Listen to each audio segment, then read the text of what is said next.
Buenas tardes, bienvenidos a la clase 3 del curso de React Pro. Hoy vamos a repasar algunas cosas de Git, resolver algunas dudas que pusieron en Discord y vamos a comenzar a hablar de JavaScript. Vamos a ver una breve introducción de JavaScript. Entonces, solo para repasar algunos conceptos de Git, hay que recordar y hay que entender bien que un repositorio en Git es donde se almacena el código y los recursos de un proyecto. Un fork es cuando nosotros hacemos una copia de un repositorio hacia nuestra cuenta de GitHub. Clonar un repositorio significa descargar el contenido del repositorio a nuestra computadora con todas las configuraciones de Git. Un branch es una versión que yo hago del código a partir de otro branch. Por ejemplo, en nuestros repositorios tenemos un branch que es master, que es el branch principal, y a partir de ese branch yo hago una nueva versión en la que yo voy a trabajar, y cuando termine de trabajar voy a unir mis cambios otra vez a ese branch. Un commit es cuando yo guardo mis cambios en el branch que estoy actualmente. Ustedes pueden, cuando clonan un repositorio a su computadora, están en el branch principal. Cuando hacen un nuevo branch, todos los commits que hagan va a ser hacia ese nuevo branch. Un push es cuando se suben todos los cambios al repositorio, o sea, todos los commits que hemos hecho a ese repositorio. Un pull request es una solicitud para agregar mis cambios del branch, del feature branch que yo hice al branch principal, o del repositorio que yo tengo en mi cuenta de GitHub que inicialicé con un fork, a la cuenta donde pertenece el repositorio original. Entonces, solo para ver gráficamente cómo es el flujo de GitHub, acá esta línea representa el branch principal, el main branch. A partir de acá yo puedo crear un nuevo branch que le llamamos future, ¿sí? El future branch a partir del main, del principal, y yo acá puedo hacer diferentes commits, ¿sí? Esto es cuando guardo cada uno de mis cambios. Ya después que hice todos mis cambios, yo puedo hacer un pull request, que es una petición para unir mis cambios al branch principal otra vez. Dentro de este pull request pueden haber comentarios o discusiones, o les pueden pedir cambios en su código, y ya que es aceptado el pull request, se une otra vez el código al branch principal. Entonces vamos a hacer un demo de todo este flujo.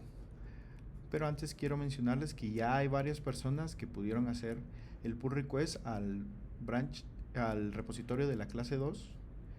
Entonces, y podemos ver que aquí pusieron algunos cambios. El ejemplo decía, entre llaves, yo puse mi nombre y cuál era mi cambio.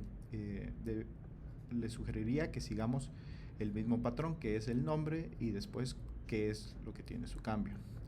Otra cosa que noté en sus pull requests es que cambiaron los archivos principales del proyecto y no crearon una carpeta con su nombre como lo había creado en el demo anterior.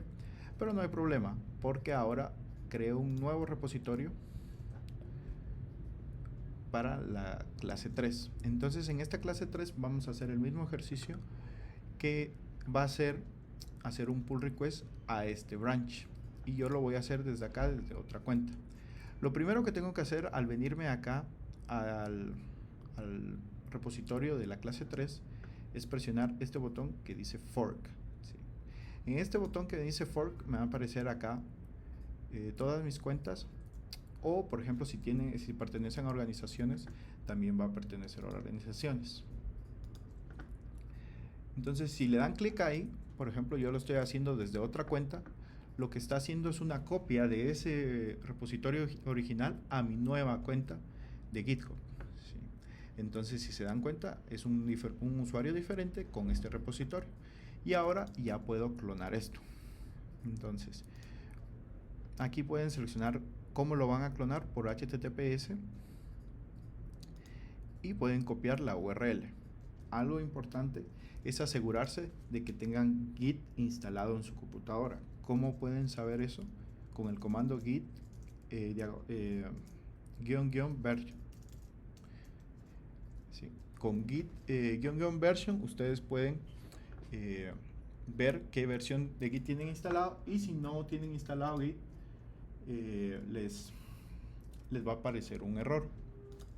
Si, por ejemplo, ustedes no tienen instalado Git, es tan sencillo como instalar Git en, y ponen, por ejemplo, Ubuntu, Windows, Linux, dependiendo, y les sale esta página que les dice cómo hacer la instalación en Linux, cómo hacerla en Mac, cómo hacerla en Windows. ¿Sí? Entonces, como hay diferentes sistemas operativos, no voy a hacer la instalación en cada una de estas, pero ahora ya puedo clonar el repositorio nuevo que hice. Entonces voy a volver a copiar esto, vengo acá y uso el comando git clone. Entonces esto lo que va a hacer es copiar el contenido de este repositorio a mi computadora. Yo estoy en mi escritorio. Si miro los archivos, veo que me creó una carpeta con el nombre del repositorio. Entonces yo puedo entrar a esa carpeta, S3, y si se dan cuenta, ya tengo ya reconoce mi terminal que estoy en una carpeta de un repositorio y estoy en el branch master.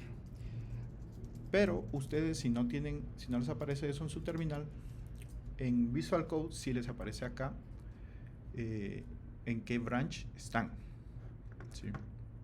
En la parte de abajo de la izquierda. Entonces acá lo que yo voy a hacer va a ser crear los archivos que teníamos en la clase anterior, index.html, que era este código, y voy a crear el style.css, que era el mismo que tenía en la clase anterior. Yo no voy a editar todos los estilos igual que Google, para no llenar de código esto con estilos, pero ustedes van a llevar su propia versión de estilos, que fue la que trabajaron. Y aparte de eso, voy a agregar un archivo de configuración para que cuando descarguen este repositorio, ustedes ya les configure su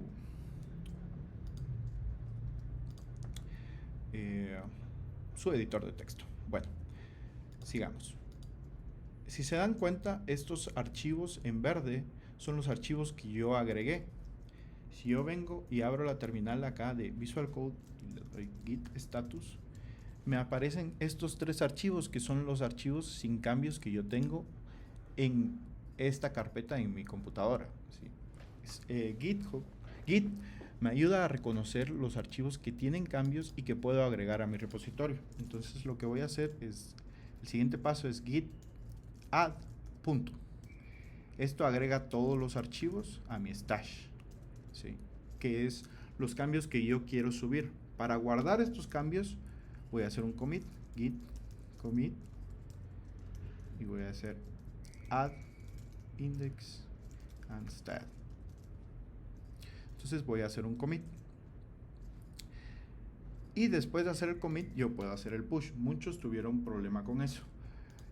Lo primero que tienen que hacer es verificar que su usuario esté configurado en Git, ¿sí? Eso lo hacen con el comando git config user, por ejemplo, email, ¿sí? Entonces ustedes se van a dar cuál es el correo del usuario con el que van a hacer el push, y ahora ya pueden hacer git push origin head, ¿sí? Si se dan cuenta, yo no cambié de branch, lo hice al master. ¿Pero por qué? Porque yo puedo hacer esto.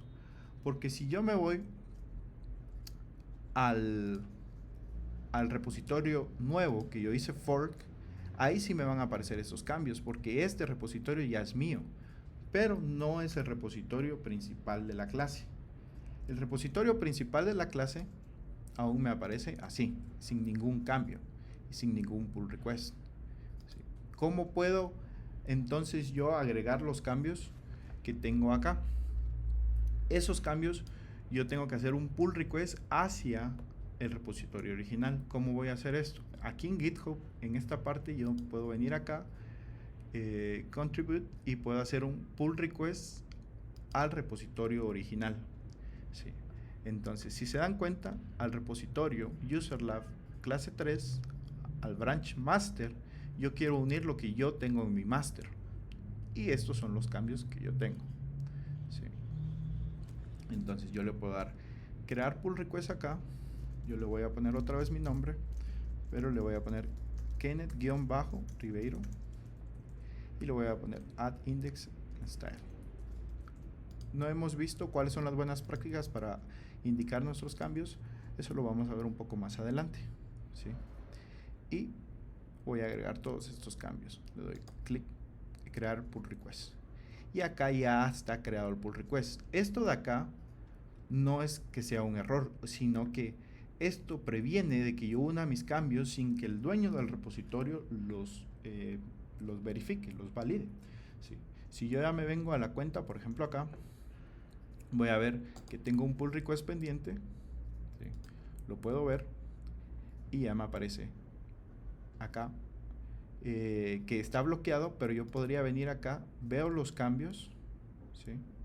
Y digo, ok, este pull request me parece, lo puedo unir, le puedo dar review changes aquí y le puedo dar aprobar. También puedo solo agregar comentarios o solicitar cambios. Yo en este caso lo voy a aprobar, le doy submit review y a partir de ahí ya me aparece esto. Si yo cambio de cuenta a través de GitHub, ya me aparece esto como aprobado y yo ya puedo unir mis cambios. ¿Sí? Ahora, acá como yo no tengo permisos de escritura, el único que puede unir mis cambios es el administrador. Entonces yo voy a hacer merge de estos cambios. ¿Sí? Ahora, ya que hice merge de estos cambios, ya si me voy a la página principal de mi repositorio, ya me aparecen todos los cambios que yo incluí. ¿Sí? Entonces, esto es lo que ustedes tienen que hacer. Hacer un fork, después clonar su repositorio, hacer sus cambios y hacer el pull request. ¿Sí? Entonces, recuerden que si van a hacer sus cambios, creen una carpeta acá con su nombre y apellido. Nombre-apellido y ahí van a ir su archivo index.html, su archivo de estilos y su archivo de JavaScript.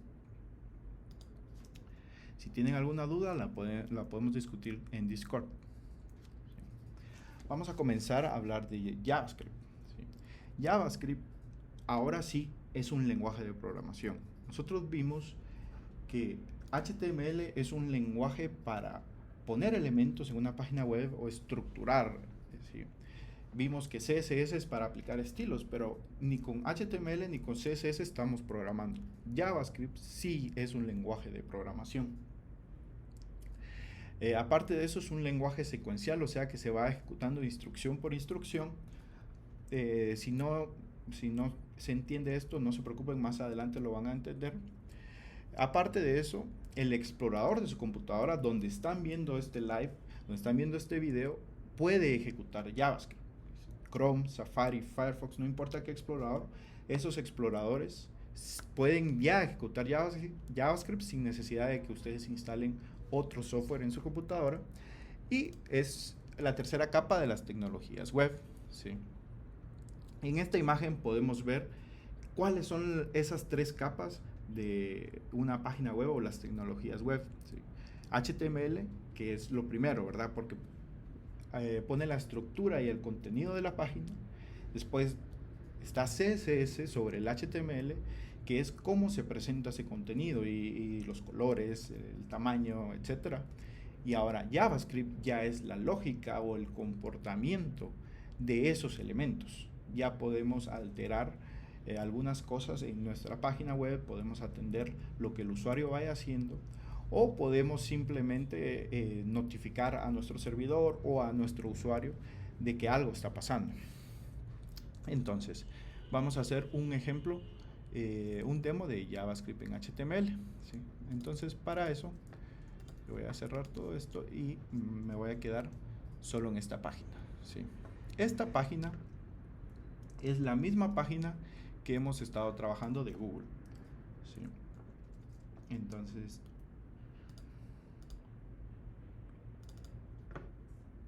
es esta página. ¿Sí? la voy a poner acá. Esta página es la que hemos estado trabajando, ¿sí? Por ejemplo, le voy a cambiar acá solo para probar, acceder 2, y cuando venga mi explorador ya me pone acceder 2. Entonces voy a borrar esto. Ya. Ahora, ¿qué pasa si yo quiero agregar JavaScript a este documento? ¿Cómo lo hago? Si se recuerdan, cuando agregamos la primera vez CSS, nosotros usamos una etiqueta de HTML. Aquí también podemos hacerlo con la etiqueta script, ¿sí? Script aquí le está indicando a esta página web que el código que está adentro de script es código JavaScript. Y aquí ya puedo escribir. Por ejemplo, yo voy a escribir una función que sea decir hola, y voy a hacer un alert de hola mundo, por ejemplo. En las siguientes clases vamos a ver todo lo de la sintaxis, qué significa función y cada una de estas cosas, pero ahora tienen que entender que esto es una función, una parte de código que yo puedo mandar a llamar, y lo que va a hacer es mostrarle un mensaje al usuario que diga hola mundo, ¿sí? Si yo guardo esto y recargo, mi página se va a cargar normalmente, no pasa nada, hasta que yo mande llamar esto, ¿sí? ¿Y cuando lo voy a mandar a llamar? Usemos el botón buscar con Google, ¿sí? Que cuando presione este botón, yo muestre esta alerta. Entonces, para eso, yo busco el botón en mi HTML, que está acá, y añado un atributo a este botón, ¿sí? Recuérdense que los atributos van adentro de la etiqueta de apertura, ¿sí? Si se dan cuenta, aquí está el mayor, va adentro. Y aquí hay un atributo en los botones que se llama onClick. Y en onClick yo voy a poner el nombre de mi función, la función que yo declaré acá arriba. Entonces, ¿eso qué significa? Yo le estoy diciendo a la página, cuando haga clic en este botón, llame a esta función. Y esta función dice, muestre un mensaje al usuario que diga hola mundo, ¿sí? Entonces, yo recargo mi página y presiono esto, ya me muestra un mensaje de hola mundo. Entonces ya tenemos nuestra primera función JavaScript, y solo es agregar un atributo más al HTML, y en JavaScript sí declaramos una función. Pero ¿qué pasa si nosotros queremos hacer algo más? ¿Qué más podemos hacer en JavaScript aparte de mostrar un mensaje? Nosotros podemos alterar el contenido de nuestra página. Imagínense que quisiéramos agregar un texto cada vez que presionamos este botón. Para eso voy a crear otra función que se va a llamar, por ejemplo, addMessage. Y esta función addMessage, yo quiero crear un texto, ¿sí? Aquí estoy declarando una variable, lo vamos a ver un poco más adelante. Solo quiero que entiendan para qué se usa JavaScript en este momento. Voy a usar document. Voy a crear un elemento, ¿sí? Y aquí puedo usar las mismas etiquetas de HTML que nosotros ya conocemos. No hay necesidad de poner siempre acá el HTML, sino que desde JavaScript yo puedo crear elementos. Y a eso me refiero con alterar el contenido de nuestra página. Entonces yo a este texto le voy a cambiar el contenido. Por ejemplo, text content tiene una propiedad y va a decir you click in the button. Y después, como ya tengo un elemento P y le cambié su contenido, ahora lo voy a añadir a mi página, que sería document.body.appendChild, y le voy a añadir este texto, ¿sí? Y ahora el botón, en vez de llamar a la función decir hola, say hello, voy a añadir addMessage. Recargo mi página y cuando presiono acá ya se añade el botón. Se añade el texto cuando yo presiono este botón, ¿sí? Entonces, si se dan cuenta, estoy alterando el contenido de mi página a través de JavaScript. Pero hagamos algo un poco diferente, así como con CSS. Si se dan cuenta, si yo sigo agregando código acá, mi página va a ir creciendo y creciendo y creciendo. Y este código es diferente al código de HTML. Para ese caso, nosotros podemos, en vez de tener el JavaScript dentro del HTML, podemos, igual que con CSS, crear un archivo. Por ejemplo, aquí yo le podría poner script.js. Los archivos de HTML son .html, los archivos de CSS son .css y los archivos de JavaScript son .js. Y de la misma forma en la que yo hice mis estilos, yo puedo venir acá y pegar mi código y ya tengo mi JavaScript externo. Ahora, si se recuerda, así fue como agregamos nosotros los estilos, haciendo referencia a algo de afuera. Pero ahora yo puedo venir y hacer referencia a ese JavaScript que tenemos afuera. ¿Sí? ¿Cómo lo vamos a hacer? Ese JavaScript que tenemos afuera, nosotros podemos usar esta misma etiqueta de script, pero en vez de poner este código acá, lo que vamos a hacer es ponerle un source, ¿sí? Un atributo source, que lo que yo le voy a poner es el nombre de mi archivo, o le puedo poner una URL, al igual que podía hacer con los estilos. Y esto ya me hace referencia a esto. Entonces, si yo recargo mi página, debería seguir funcionando. Ok. Ahora, hay un caso que los estilos queremos que se carguen antes de cargar nuestro body, pero JavaScript no hay necesidad de cargarlo antes de que se cargue nuestro contenido, a menos de que querramos correrlo antes. Entonces yo lo puedo colocar al final del body también, y así debería funcionar de la misma manera. Entonces lo vamos a dejar acá, al final del body. Ahora hagamos algo un poco más avanzado con JavaScript, porque JavaScript tiene infinitas posibilidades. Entonces ya no voy a trabajar tanto en HTML, sino que en JavaScript. Y acá lo que yo quiero hacer es, en vez de mostrar siempre el mismo mensaje, quiero ver qué ha escrito el usuario acá en este input y poner eso en el texto. Entonces voy a crear otra función que se va a llamar, por ejemplo, getInputText. Y ahí yo quiero el input. Entonces, del documento, el documento hace referencia a la página web. Yo puedo usar una función que se llama getElementBy, y aquí podría usar la clase, por ejemplo, como lo hacemos en CSS, pero yo quiero un elemento en específico que yo le voy a llamar, y eso es el ID. Yo a este elemento le voy a llamar searchInput, ¿sí? Pero entonces tengo que indicarle a este input que ese es su ID para que el JavaScript lo reconozca de esta manera. Entonces si yo vengo aquí, input, le voy a poner el atributo ID, y ese ID va a ser el mismo ID que yo le puse en JavaScript. Entonces acá con esta instrucción, yo en JavaScript ya hice referencia a este input en mi explorador. Ahora lo que yo quiero hacer es lo mismo que hice acá arriba, ¿sí? Crear un texto, pero en lugar de que diga este mensaje, quiero que tenga el contenido o el valor del input, ¿sí? Entonces sería input.value. Aquí estoy obteniendo el valor. Ahora lo único que tengo que hacer es, en el HTML, en vez de llamar addMessage, voy a llamar a getInputText. Voy a recargar mi página y ahora puedo escribir algo acá. Por ejemplo, hola, y le doy buscar con Google y ya me agrega. ¿Qué pasa si lo cambio acá? Mundo. Buscar con Google cambia siempre.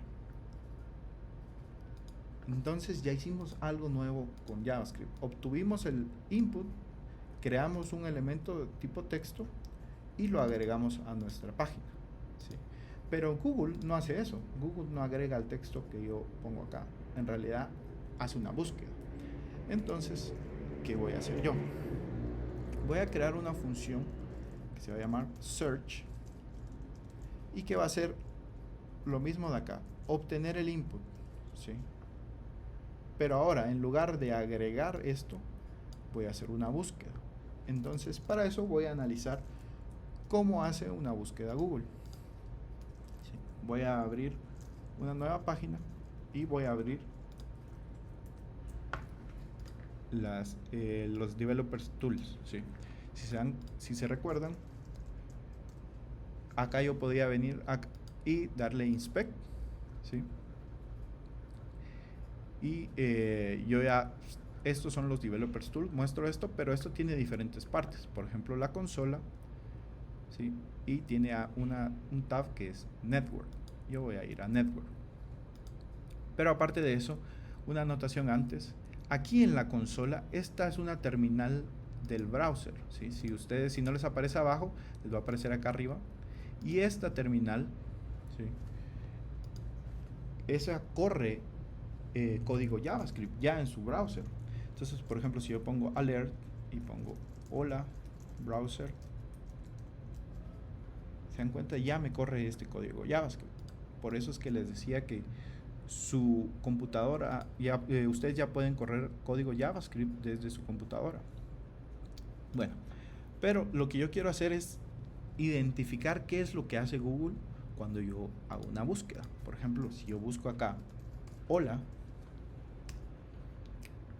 si se dan cuenta, Google redirigió al usuario a la búsqueda hola, pero acá Google tiene una URL diferente, google.com, se dan cuenta, tiene una diagonal, search, y después tiene varios parámetros. Entonces, vamos a analizar esta URL. Si se dan cuenta, esta URL es la siguiente. Tenemos google.com search, y en el video, en la clase anterior, vimos que borrábamos esto después del signo de interrogación, ¿sí? Para identificar qué es una URL, por ejemplo, aquí esto es el protocolo HTTPS, este es el dominio google.com y este es el servicio que estamos usando de Google, search, estamos buscando. Y después del signo de interrogación, la URL le envía ciertos parámetros a este servicio. En este caso, Google usa una Q como el parámetro de query, que es lo que ustedes quieren buscar. Y le pone query igual hola, que fue lo que yo escribí, ¿sí? Lo siguiente son variables que maneja Google, que no las vamos a usar nosotros. Entonces nosotros queremos redirigir al usuario a esta URL. ¿Cómo hacemos esto? Hay una opción en nuestro browser que es window.location.href, que es la misma forma en la que nosotros, el mismo atributo que nosotros usamos en el elemento A.